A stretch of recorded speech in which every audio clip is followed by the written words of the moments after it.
pretty impressed with what I've seen, both around the city and also relating to cricket. So we've had a very productive few days in meetings, in site visits, in meetings with officials, the Secretary of the Sports Council, the Sports Minister and the Prime Minister. So I think I will, in answer to your second question, go away with some very positive impressions of cricket in Nepal, the future of cricket, the progress that's being made and the progress that obviously is going to be made.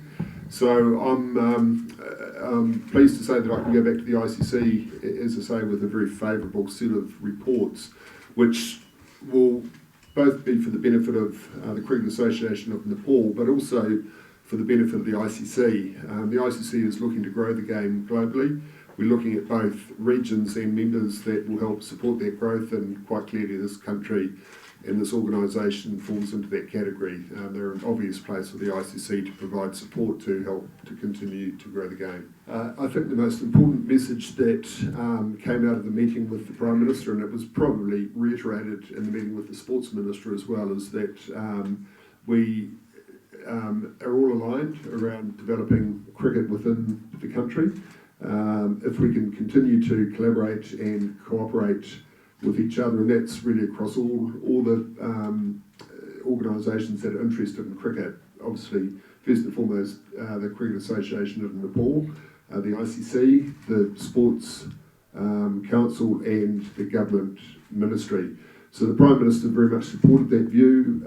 He sees the both relevance and importance of cricket and what it can do for this country, not just for the national team, not just for the stadium, but I think for youth, for girls, for boys, for children at school, as a base to help them in terms of healthy outdoor pursuits and to develop a love of sport. That will feed up through the clubs and the regions, which obviously provides high performance pathways to national teams. So we're all agreed on where we're heading, what needs to be done, and I think that generally there was a commitment today out of the discussions to continue to grow that journey. Cricket program in Nepal is going to continue and going to grow. Then obviously there needs to be some investment into infrastructure. That infrastructure needs to develop if you're going to attract international tournaments, ICC tournaments, and if you're going to attract the top playing teams in bilateral cricket. So I think everyone understands that. There's fairly simple things that the ICC would require in terms of minimum standards to be met.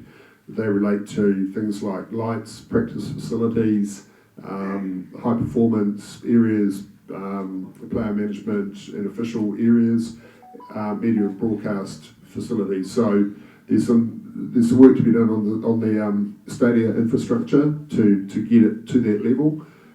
That's no secret. We're all aware of it. It's been talked about for a while. But it was good to come here. I saw some cricket being played at the University grounds yesterday. Obviously, there's been a lot of cricket, and it's happy ground for the Nepal team. But if we're going to move to the next level, and as I say, hosting the larger events and attracting international teams, then there's a bit of work to be done. I think that if I've understood the question properly, there's no reason that Nepal can't be a host for international events.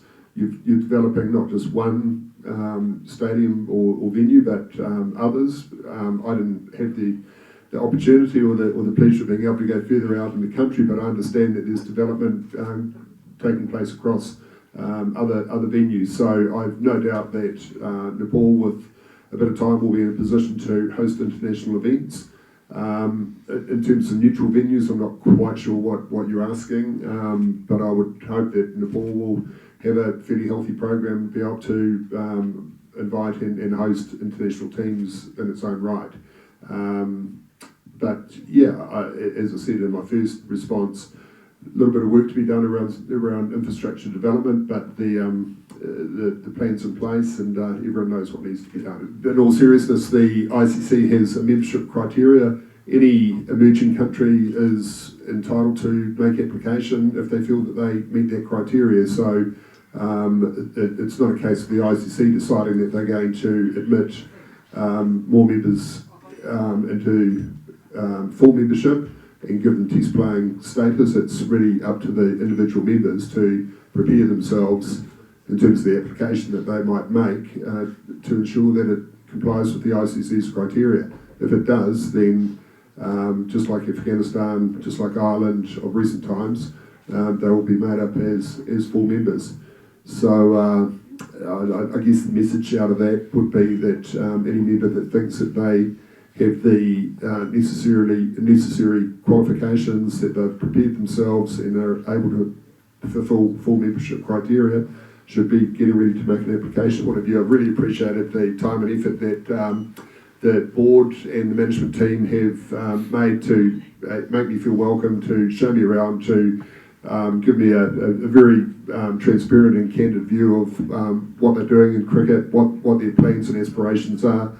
I know that their aspirations are to become, first and foremost, the leading emerging country. I have no doubt that they have the ability to do that. I wish them all the very best. I think it's been a great amount of progress made in recent times, and I wish them all the very, very best in terms of the continuation of that journey. So thank you, and as I say, all the best.